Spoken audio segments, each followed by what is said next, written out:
Hello बच्चों, बेटा कल हम लोग आगे पढ़े थे, उसमें हमने आप लोगों को बताया था, एक मिनट,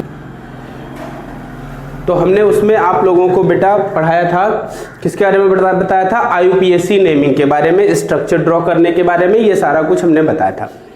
आज हम उसी के आगे, IUPAC खत्म हो गया था, उसी के आगे आज हम आइसोमेरिज्म डिस्कस करेंगे।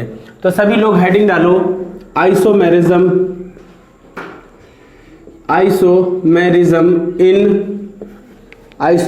In halo alkane. तो हेलो एल्केन में बेटा आइसोमेरिज्म की बात करते हैं। आइसोमेरिज्म कितने टाइप की हेलो एल्केन शो करते हैं, ठीक है। तो अगर हम बात करें हेलो एल्केन के आइसोमेरिज्म की, तो बात करें बेटा आइसोमेरिज्म की, तो आइसोमेरिज्म जनरली कितने टाइप की होती है? आइसोमेरिज्म 3 टाइप की ये शो करते हैं। एक शो करते हैं पोजीशन आइसोमेरिज्म,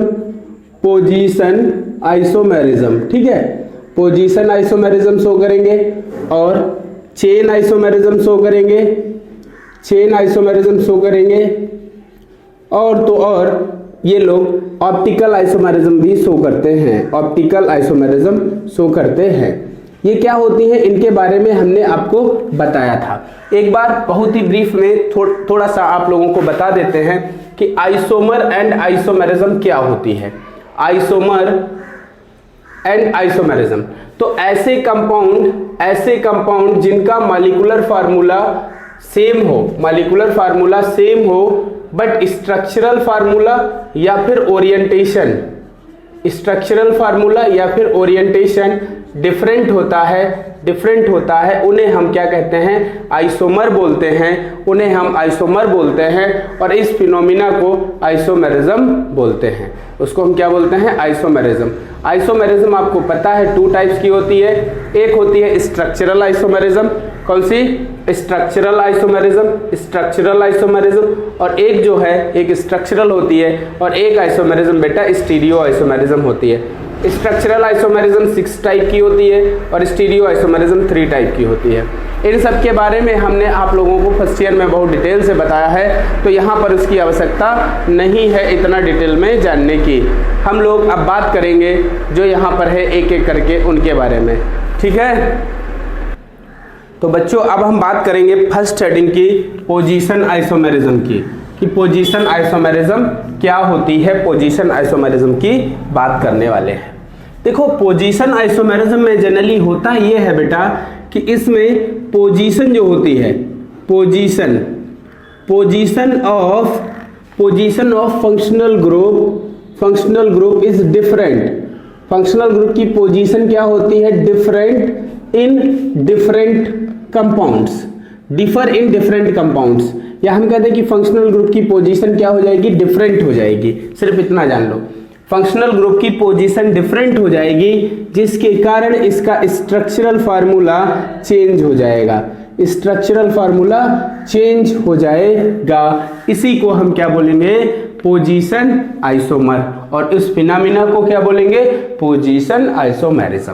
बात करते हैं एग्जाम्पल से, तो इसका एग्जाम्पल हम जब समझेंगे तो बात और क्लियर हो जाएगी। जैसे कि हम बात करें C5H11Br, ठीक, इस कंपाउंड को लेकर हम बात करते हैं। इसमें ध्यान से समझना, 5 कार्बन है, तो 5 कार्बन की एक स्ट्रेट चेन हम ले लेते हैं, CH3 CH2 CH2 CH2 CH2 Br, ठीक है। तो इसमें क्या हो जाएगा? ध्यान देना, 5 कार्बन हो गए, 1 2 3 4 5 कार्बन हो गए, ठीक। अब इसका अगर IUPAC नेम आपसे लिखने को कहा जाए तो 1 नंबर पर ब्रोमीन है, तो ये हो जाएगा 1 ब्रोमो, और 5 कार्बन के लिए पेंट हो गया, सभी सिंगल बॉन्ड है तो एन लगा दोगे, तो 1 ब्रोमो पेंटेन इसका नाम हो गया। अब हम क्या करें? इस ब्रोमीन को 1 नंबर से उठाकर चाहे 2 नंबर पर ले आए, 3 नंबर पर ले आए, या 4 नंबर पर, जहां आपका मन हो वहां पर लगा दो, और जब इसको वहां पर ले जाओगे तो उसका हाइड्रोजन कम होगा और वो हाइड्रोजन इस ब्रोमीन के स्थान पर आ जाएगा। तो अगर हम इसका एक दूसरा स्ट्रक्चर बनाना चाहें तो ध्यान देना, CH3 CH2, और यहां पर हम ये जो CH है एक इस वाले 3 नंबर पर ऐड करें तो इसका एक हाइड्रोजन कम कर दिया, और यहां पर हमने ऊपर क्या ऐड कर दिया? Br, और फिर आगे CH2 और फिर ये लास्ट में CH2 था, यहाँ पर यहाँ का हाइड्रोजन आकर जोड़ दिया, ये CH3 हो गया। हो गया ठीक। तो अब आप ध्यान दीजिए इसका नाम क्या हो जाएगा, इसका अगर नेम आप लिखना चाहें तो 1 2 3 4 5, इसका नाम क्या होगा 3 ब्रोमो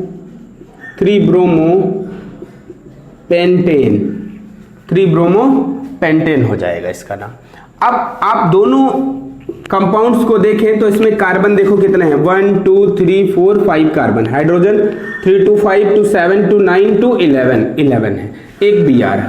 ठीक, इधर आप ध्यान दें तो 1 2 3 4 5 कार्बन है, हाइड्रोजन 3 2 5 1 6 2 8 3 11 है, और ब्रोमीन देखो तो एक ब्रोमीन वहां पर है।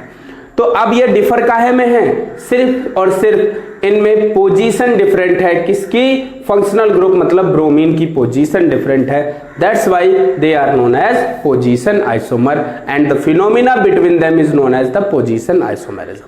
समझ में आया नहीं आया, तो ये समझ में आ गया होगा। तो इसमें आपको क्या लिखना है, लिखो इसमें in position isomer structural formula is different due to, in position isomer functional structural formula is different due to differ in position of bromine oblique करके functional group, position of bromine oblique करके functional group.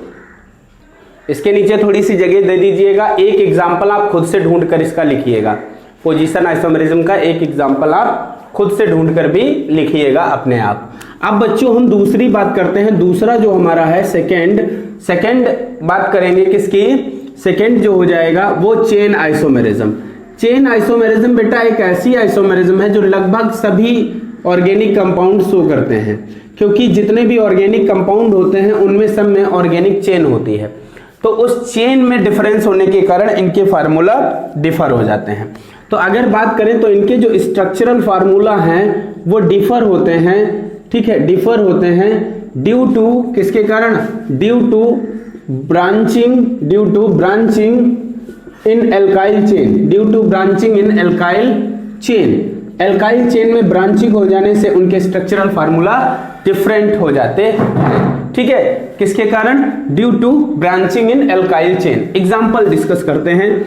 Example बेटा हम वही example ले लेंगे जो अभी लिया था, या चलो हम दूसरा ले लेते हैं C4H9Br, C4H9Br, ठीक, ब्यूटिल ब्रोमाइड ले लेते हैं। तो इसमें 4 कार्बन है, तो सबसे पहले हम 4 कार्बन की एक चेन बना लेंगे, CH2CH2CH2Br, ये बन गया, ठीक है, ये बन गया। इसके बाद अगर हम बात करेंगे आगे एक दूसरा, तो अब यहां पर इसका भी नंबरिंग करना चाहें तो हम नंबरिंग कर सकते हैं 1 2 3 4। तो इसका क्या नाम हो जाएगा, 1 ब्रोमो और 4 कार्बन के लिए ब्यूट और सिंगल बॉन्ड एन लग गया, 1 ब्रोमो ब्यूटेन हो गया। अब बेटा क्या करना है, अब अगर हम ब्रोमीन यहां पर कहीं पर 2 या 3, देखो कॉर्नर वाले पर नहीं ले जाओगे, हमेशा याद रखो अगर पोजीशन आइसोमर बनाना है तो ब्रोमीन फर्स्ट पर है तो आप 4th पर लास्ट वाले कभी मत ले जाना, 2 या 3 में से किसी पर ले जाओ काम हो जाएगा, ठीक है, बीच वाले मिडिल वाले कार्बन्स पर ले जाओगे। तो हमें फिलहाल इसका चेन आइसोमर का लिखना है, तो ये बिल्कुल एकदम स्ट्रेट चेन है, 4 कार्बन की स्ट्रेट चेन आपके सामने उपलब्ध है। आप इसमें ब्रांच बनाना है तो आपको ब्रांच बनाने के लिए कोई एक कार्बन उठाकर बीच में लगा देना है, तो क्या हो जाएगा CH3CH और यहां लग गया CH3 और आगे हो गया CH2 और ये Br, ठीक है।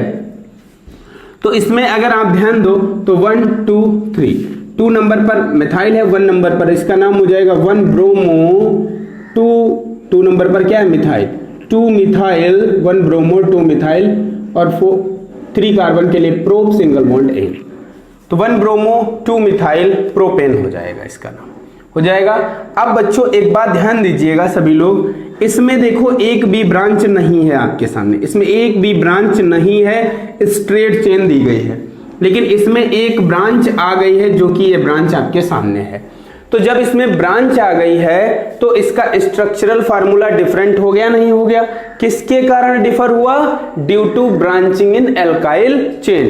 तो एल्काइल चेन में ब्रांचिंग होने के कारण इनका स्ट्रक्चरल फार्मूला डिफर हो जाता है और वो स्ट्रक्चरल आइसोमेरिज्म शो करते हैं, और उसकी भी कौन सी? चेन आइसोमेरिज्म शो करते हैं। तो लिखो लिखो लिखो their structural formula is differ, their structural formula is differ due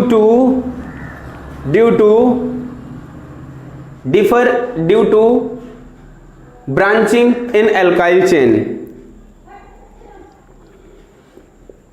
due to branching in alkyl chain. उसके बाद आप नीचे ये एग्जाम्पल नंबर 1 डालकर लिखेंगे और एक एग्जाम्पल आप अपने आप से भी ढूंढ कर लिखोगे। जब एक एग्जाम्पल लिख लोगे तो कॉन्सेप्ट थोड़ा सा और क्लियर हो जाएगा, ठीक है? इतना लिख लीजिए। इसके बाद अगली हेडिंग डालना है ऑप्टिकल आइसोमेरिज्म। तो बच्चों अब अगली हेडिंग आपने डाल ली होगी ऑप्टिकल आइसोमेरिज्म। देखो ऑप्टिकल आइसोमेरिज्म आप लोगों को याद होगा, फर्स्ट ईयर में अगर पढ़ा होगा, तो ऑप्टिकल आइसोमेरिज्म ऐसे ऑर्गेनिक कंपाउंड दिखाते हैं जिनमें किरेल सेंटर होता है, जिनमें किरेल सेंटर होता है, यानी किरेल कार्बन होता है। लिख लेते हैं एक बार ऑप्टिकल आइसोमेरिज्म, ऑप्टिकल आइसोमेरिज्म। तो ऑप्टिकल आइसोमेरिज्म कौन से कंपाउंड शो करते हैं? तो सीधे सीधे याद रखो, ऑप्टिकल एक्टिव कंपाउंड शोज, ऐसे लिख लेंगे ऑप्टिकल एक्टिव कंपाउंड, जो ऑप्टिकल एक्टिव कंपाउंड हैं वो क्या करते हैं? Shows optical isomerism, optical isomerism. जो ऑप्टिकल एक्टिव कंपाउंड होंगे वही ऑप्टिकल आइसोमेरिज्म शो करेंगे। अब बात यह होती है कि ऑप्टिकल एक्टिव कंपाउंड क्या होते हैं, ऑप्टिकल एक्टिव कंपाउंड क्या होते हैं उस पर ऐसे ही आप लिख लेंगे ऑप्टिकल आइसोमेरिज्म डालकर, optical active compound shows optical isomerism. अब ऑप्टिकल एक्टिव कंपाउंड कौन होते हैं तो ऐसे करके हम नीचे लाइन खींचकर ऑप्टिकल एक्टिव के बारे में बता देंगे। देखो बच्चों, हम लोग इससे पहले बहुत डिटेल में पढ़ चुके हैं। ऐसा नहीं है कि ऑप्टिकल आइसोमेरिज्म पूरी डिटेल में कह देंगे बताओ, नहीं, ऐसा होता है कि वो मल्टीपल चॉइस क्वेश्चन दे देंगे ऑप्शनल में और कह देंगे कौन सा ऑप्टिकल एक्टिव है कौन सा नहीं है। ऐसे जब भी क्वेश्चन आएगा तो ऑप्टिकल पर ही पूछा जाएगा, चेन और उस पर बहुत मुश्किल है जो आपसे क्वेश्चन पूछ लें, ठीक है? या आप कह देंगे कोई कंपाउंड दे देंगे, कहेंगे इसके पॉसिबल आइसोमर बनाओ, जैसे एग्जांपल नंबर 10.1 जो है उसमें क्या कह रहे हैं, जो ब्रोमोपेंटेन है, आई थिंक ब्रोमोपेंटेन है, उसके आपको क्या करना है, पॉसिबल स्ट्रक्चर बनाने हैं, C5H11Br के पॉसिबल आइसोमर लिखने हैं, सभी पॉसिबल आइसोमर। ये एग्जांपल नंबर 10.1 शायद यही कह रहा है। क्वेश्चन कह रहा है draw the structure of all the 8 structure isomer that have the molecular formula C5H11Br. Name each isomer according to the IUPAC system. Classify them as primary, secondary, tertiary. पूछा है ना इसको, तो कैसे पॉसिबल स्ट्रक्चर बना सकते हो? अभी ये आइसोमेरिज्म पढ़ लो, फिर उस क्वेश्चन को अपने आप क्वेश्चन पूरा पढ़ के तब उसके स्ट्रक्चर बनाने की कोशिश करिएगा और फिर देखिएगा कि वो आप कर पाएंगे या नहीं। तो हम बात करते हैं ऑप्टिकल एक्टिव कंपाउंड की, कि ऑप्टिकल एक्टिव कंपाउंड क्या होते हैं। तो पहली बात तो याद रखना, they must have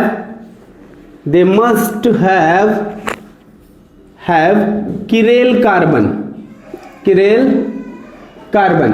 chiral carbon को बेटा हम लोग एसिमेट्रिक सेंटर भी बोलते हैं, asymmetric centre, must have chiral carbon और एसिमेट्रिक सेंटर। तो इनमें किरेल कार्बन या एसिमेट्रिक सेंटर जरूर पाया जाएगा, जरूर प्रेजेंट होगा, किसमें? ऑप्टिकल एक्टिव कंपाउंड में। अगली बात करें तो they are not super impose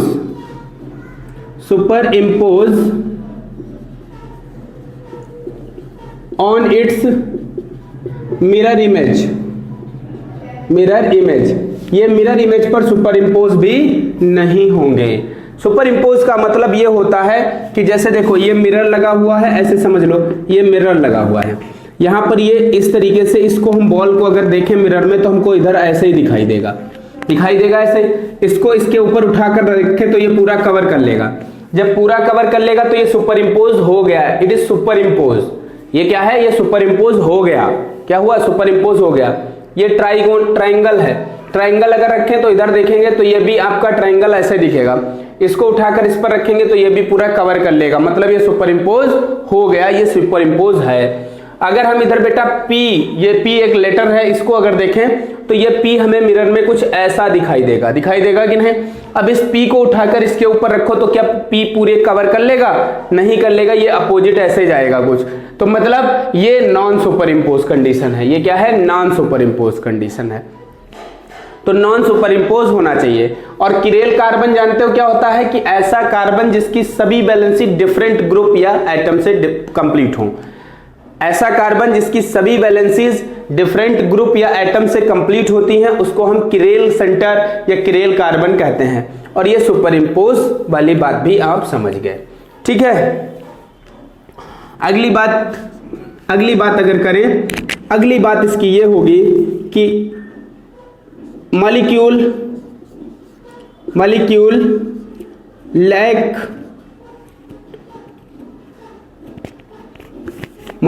should be lack of all types of element of symmetry,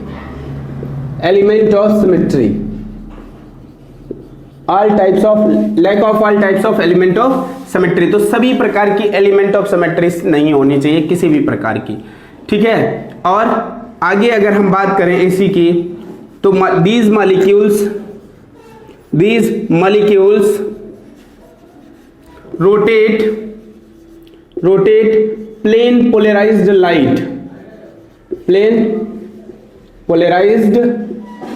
light। अब ये लाइट को रोटेट करते हैं, और अगर ये लेफ्ट साइड में रोटेट करते हैं, अगर ये लेफ्ट रोटेशन शो करेंगे, लेफ्ट रोटेशन, तो इनको हम एल आइसोमर बोलते हैं। क्या बोलते हैं, एल आइसोमर। और अगर ये राइट रोटेशन करते हैं, राइट रोटेशन, तो इनको हम बोलते हैं डी आइसोमर, डेक्स्ट्रो रोटेटरी या डी आइसोमर। तो ये एक प्रकार के शॉर्ट फॉर्म में कंप्लीट इंफॉर्मेशन हो गए रिगार्डिंग टू ऑप्टिकल आइसोमेरिज्म। ये आप ऐसे ही अपनी कॉपी पर नोट कर लेंगे इतना सारा, ठीक है। अब जैसे हम एग्जाम्पल लिखते हैं किसके, अब एग्जाम्पल आपके सामने हम लिखेंगे कि हेलो एल्केन, कुछ ऐसे हेलो एल्केन्स हैं जो ये आइसोमेरिज्म शो करते हैं, ठीक। ये अपनी कॉपी पर नोट कर लीजिएगा।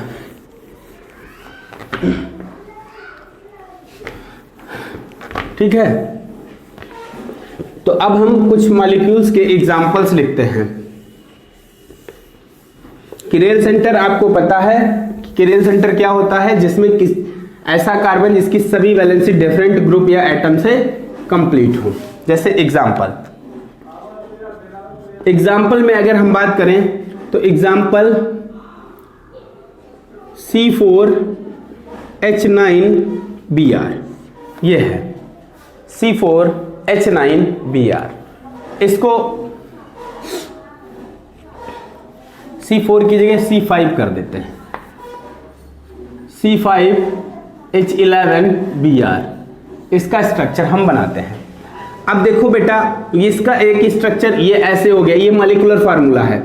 अगर ये ऐसे दिया गया है CH3 CH2 CH और ये CH3 और ये इधर ये Br, तो ये एक प्रकार से इसका स्ट्रक्चरल फार्मूला हो गया। ये 4 में है तो 4 में लिखते हैं, ये 4 9, ठीक, ये है। तो ये इसका स्ट्रक्चरल फार्मूला हो गया। ये इसका कौन सा है, ये है मॉलिक्यूलर फार्मूला। तो इसको हम ऐसे भी लिख सकते हैं, ठीक है। अब अगर हम बेटा इसका नाम क्या हो जाएगा, इसको हम बोलेंगे 2-ब्रोमोब्यूटेन। अब इसके भी कुछ फार्मूले बन सकते हैं।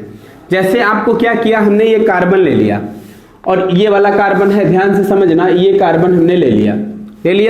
अब इस कार्बन को मानकर देखो, उस तरफ क्या लगा है, ये इधर Br लगा है, Br, तो इस तरफ हमने ये Br लगा दी, क्या लगा दी, Br। इसके दूसरी तरफ क्या लगा है, H मान लेते हैं, ये H जो अटैच है H, तो इसके अपोजिट H हो गया। अब एक तरफ क्या है, CH3 है, नीचे की ओर हमने CH3 मान लिया, तो बचा क्या, ये इतना ग्रुप ही तो बचा। इस ग्रुप को हम इसके ऊपर लगा दें, C2H5 या CH3 लगा देते हैं। ठीक है, अब इसके ऊपर हम यहां पर ये मिरर लगा देते हैं ऐसे, ये मिरर। अब मिरर में देखेंगे तो ये कार्बन हो गया और Br इसके अपोजिट दिखाई देगा, इसके अपोजिट ये H होगा, ये CH3 CH2 हो जाएगा और यहां पर CH3 हो जाएगा। ये हो जाएगा नहीं हो जाएगा, ऐसा दिखेगा। अब आप देखो तो ये क्या है, ये बताओ, ये किरेल सेंटर है या नहीं है? है, क्योंकि इसकी वैलेंसी एक Br से कंप्लीट हो रही है, मेथिल से, हाइड्रोजन से और एथिल से। चारों ग्रुप बेटा डिफरेंट हैं। जब चारों डिफरेंट हैं तो फिर हम कह सकते हैं कि ये किरेल कार्बन है, ये किरेल कार्बन है। और ये प्लेन पोलराइज्ड लाइट को ये लेफ्ट साइड में, तो ये L हो जाएगा आइसोमर, ये L आइसोमर हो जाएगा, सॉरी D आइसोमर हो जाएगा, और राइट साइड में रोटेट कर रहा है। और ये लेफ्ट साइड में, इसको हम L आइसोमर बोलेंगे। तो ये एग्जाम्पल हो गया किसका, किसका एग्जाम्पल हो गया? ये ऑप्टिकल आइसोमेरिज्म का एग्जाम्पल हो गया, जो कि कौन दिखा रहा है? हेलो एल्केन ये आइसोमेरिज्म दिखा रहे हैं। उम्मीद करते हैं ये समझ में आया होगा। ठीक है बेटा, तो इसी के साथ ये आइसोमेरिज्म ओवर हुई। अब आइसोमेरिज्म खत्म हो गई। अब अगली हेडिंग डालो, method of preparation of hello alkanes. Method of preparation of hello alkanes. तो नेक्स्ट हेडिंग लिखो फटाफट, method of preparation of hello alkanes. तो हेलो एल्केन्स को प्रिपेयर करने के अब हम लोग मेथड्स पर डिस्कशन करेंगे। तो हेडिंग डाल लो, methods of preparation of halo alkanes. Methods of preparation of, methods of preparation of halo alkanes. Methods of preparation of halo alkanes. ठीक है, लिखो गिवन बिलो, इसमें लिखो given below, given below. First heading डालेंगे from alcohol, from alcohol, from alcohol. ठीक, ये लिख लिया फ्रॉम एल्कोहल। तो लिखो,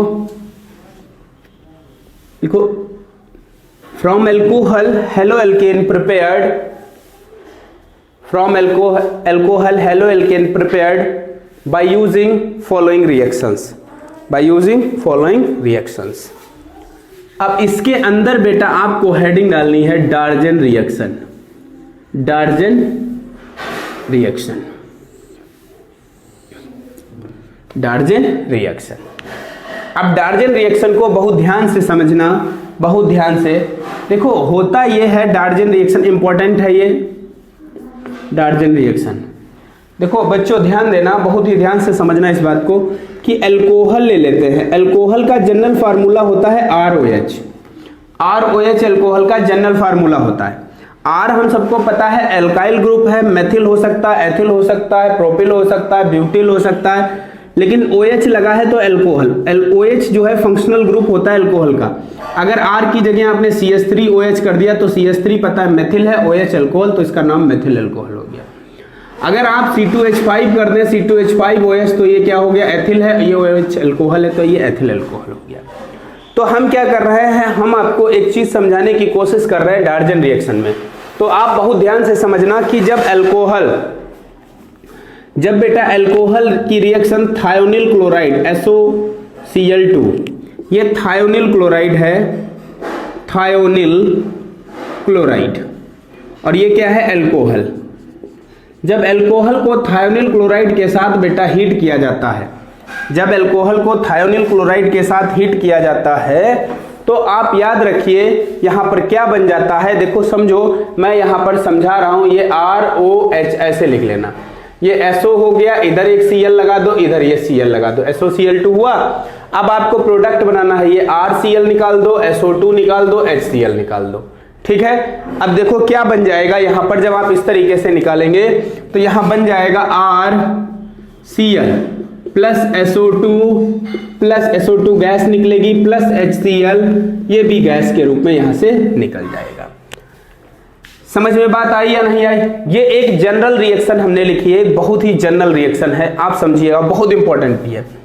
तो अगर हम इसकी रिएक्शन और भी चाहें तो इसकी कई रिएक्शंस हम अब यहां से बना सकते हैं। बस ये एक रिएक्शन हमें समझना है, बाकी इससे आप 50 रिएक्शंस बना सकते हो।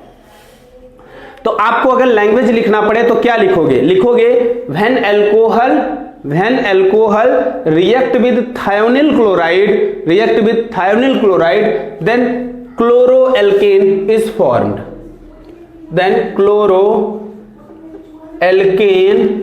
फॉर्म्ड, तो क्या बनेगी? क्लोरोएल्केन बन जाएगी। लेकिन chloroalkane is formed, this reaction is known as Darzens reaction. अब इतना लिखने के बाद आप ये रिएक्शन अपनी कॉपी पर नोट कर लेंगे। अब बच्चों ध्यान दो, इसके आगे की रिएक्शन कैसे बनाना है आपको।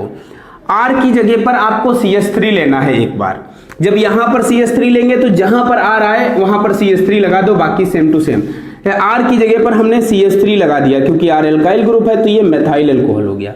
इसकी भी रिएक्शन थायोनिल क्लोराइड SOCl2 के साथ कराएंगे, बनेगा क्या? यहां पर भी R की जगह CH3 हो जाएगा, आगे Cl लग जाएगा, फिर आगे साथ में SO2 बन जाएगा और प्लस HCl निकल जाएगा। यहां से क्या निकल जाएगा? HCl निकल जाएगा। तो ये क्या बना? क्लोरोमेथेन या मेथिल क्लोराइड बन गया, ये मेथिल अल्कोहल। इसके बाद एक और रिएक्शन अगर आपको बनाना पड़े, CH3 मेथिल की बात क्या ले सकते हो? Ethyl, C2H5OH। आप इसकी रिएक्शन, आप इसका प्रोडक्ट अपने आप बनाए। देखो बेटा मैं लाइन खींच रहा हूं, वो आपको खुद से नाम इसका लिखना है, SO2Cl2। अब इसके साथ जब आप इसकी रिएक्शन कराएंगे तो प्रोडक्ट क्या बनेगा? वीडियो रोककर पहले खुद से लिखो, उसके बाद मिलाओ। तो आप ध्यान देंगे, जब देखेंगे तो क्या बन जाएगा C2H5Cl plus SO2 plus HCl। ठीक है, ये अब ये बन गया। ये क्लोरो, इसका नाम लिख लेंगे एथिल क्लोराइड या क्लोरोएथेन, आप इसका नाम लिख लेंगे। ठीक है, तो ये आपने लिख लिया। अब ये जो मेथड है, ये मेथड हेलो एल्केन प्रिपेयर करने के लिए बेस्ट मेथड माना जाता है। क्यों? क्योंकि यहां पर by product, gaseous by product बनता है जो इजीली एलिमिनेट हो जाता है। तो नोट लिख लो, नोट नीचे लिख लो, देखो by this method chloroalkane prepared in large amount because gaseous byproduct is formed which are easily eliminated। अब एक महत्वपूर्ण सूचना सुन लीजिए, थर्सडे को आप सभी का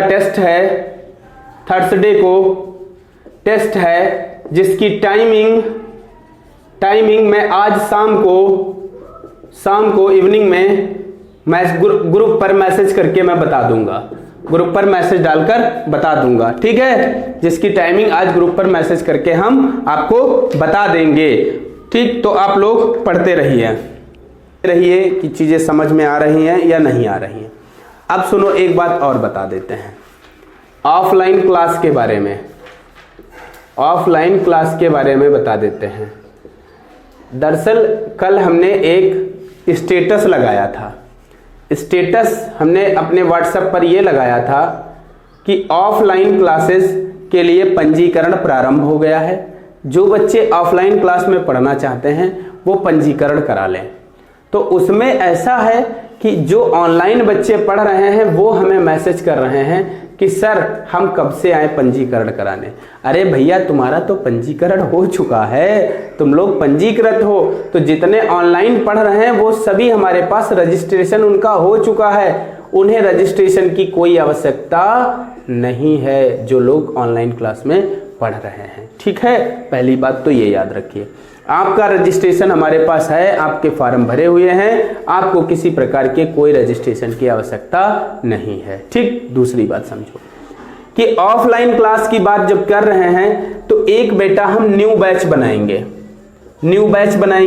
और न्यू बैच में क्या होगा कि उसके अंदर जो नया बैच हमारा बनेगा उसमें सारे न्यू स्टूडेंट हम शामिल करेंगे।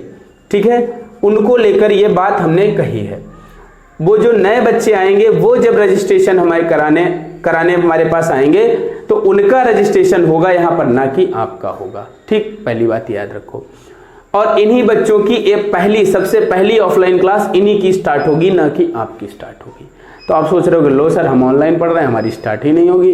नहीं, आपकी स्टार्ट होगी। देखो बेटा, ऐसा है कि अभी अनलॉक का यानी कॉलेज और कोचिंग का कोई भी गाइडलाइन आया नहीं है। अभी आप लोग ऑनलाइन बहुत अच्छे से, आपकी जो भी चल रही है पढ़ाई ठीक चल रही है, उसको अगर हमने क्या किया, हमने अगर इसको ऑफलाइन बुलाकर आप लोगों को डिस्टर्ब कर दिया और 1-2 दिन में फिर हमें बंद करनी पड़ गई कोचिंग, और जैसे ही हमें बंद करनी पड़ेगी फिर आपको दिक्कत हो जाएगी या नहीं हो जाएगी। तो इसीलिए आप लोग अभी थोड़े दिन ऑनलाइन पढ़ो। हम क्या करेंगे, जो नया बैच बनाएंगे उसको कम से कम 4-5 दिन, जो नया बैच बनेगा न्यू स्टूडेंट का, उसको 4-5 दिन हम पढ़ाएंगे। पढ़ाने के बाद जब देखेंगे सब ठीक है, तब फिर हम आपको क्या करेंगे, 2 बैच हमारे पास है, एक इंग्लिश मीडियम है ऑनलाइन वाला और एक हिंदी मीडियम है ऑनलाइन वाला। फिर हम दोनों बैचेस को पहले हम अल्टरनेट, जैसे क्या करेंगे कि Monday, Tuesday, Wednesday, Thursday, Friday और सैटरडे, ठीक है, ऐसे करके बुलाएंगे कि पहला 1, 3, 5, ये 1, 3, 5 है, ये 2, 4 और ये 6। तो देखो हम क्या करेंगे कि एक 2, 4, 6 में बैच बुलाएंगे, एक 1, 3, 5 में बैच बुलाएंगे। मतलब फिर हम ये 3 दिन बुलाएंगे, ये 3 दिन, ये 3 दिन हिंदी मीडियम, 3 दिन इंग्लिश मीडियम, और ये 2 घंटे की क्लास रहेगी पर डे की आपकी, ठीक है, 2 घंटे की क्लास रहेगी। तो इस तरीके से हम आप लोगों को बुलाएंगे शुरुआत में। फिर कुछ दिन तक हम ऐसे पढ़ेंगे, लगभग 1 महीने तक इसी तरीके से पढ़ेंगे, और इसके बाद फिर क्या करेंगे, ये ऑफलाइन प्रोसेस हम बता रहे हैं आप लोगों की, ऑनलाइन वाले जब ऑफलाइन आएंगे तो फिर ऐसी प्रकार पढ़ेंगे, और इसके बाद फिर आप लोगों का एक टाइम सेट कर दिया जाएगा, और टाइम सेट करके आप फिर पर डे आप उसी टाइम पर आएंगे, पहले जैसे हम लोग पढ़ते थे उसी तरीके से आपका ये सेट कर दिया जाएगा पूरा टाइम, ठीक है। तो अभी से आप लोग बिल्कुल परेशान मत होइए, दुनियादारी की बातें ना करो, और एक कोई भी चीज बताई जा रही है तो उसको लेकर एकदम हाइपर हो जाते हो, ऐसे टूट पड़ते हो कि इतने मैसेज पर मैसेज हम रिप्लाई नहीं कर पाते हैं। कुछ बच्चे तो इतने एक्साइटेड हैं, हम जानते हैं आप लोग घर पर पढ़ते और इस ऑनलाइन प्रोसेस में पढ़ते परेशान हो गए हो, लेकिन बच्चे क्या किया जाए, कोई दूसरा विकल्प भी तो नहीं मिल रहा है। अब ऑफलाइन खुलने के कुछ आसार लग रहे हैं, तो हम उसकी तरफ धीरे धीरे कदम बढ़ा रहे हैं, और आप लोगों को ऑफलाइन बुलाएंगे बहुत जल्दी, और आप लोगों की क्लासेस शुरू हो जाएंगी। और जैसे ही आप लोगों की ऑफलाइन क्लासेस शुरू होंगी, आपको तुरंत हम सूचित कर देंगे। ये बैच बेटा नए बच्चों के लिए, जो इंटरमीडिएट में नए बच्चे अभी तक कहीं कोचिंग नहीं कर रहे हैं और करना चाहते हैं, आपके अगर दोस्त हैं तो उनसे कह दो हमसे संपर्क करें, पंजीकरण कराएं, उसके बाद हम उनको ऑफलाइन क्लासेस में पढ़ाना प्रारंभ कर देंगे, और शुरू से उनको पढ़ाएंगे, पहले चैप्टर से पढ़ाएंगे। आप लोगों को भी पढ़ाएंगे, आप लोगों को तो पढ़ा चुके हैं जितने, वो थोड़ी पढ़ाएंगे, अब आप लोगों को उसके आगे पढ़ाया जाएगा, ठीक। तो ये बात याद रखिएगा। अब हम अगले लेक्चर में मिलते हैं, धन्यवाद।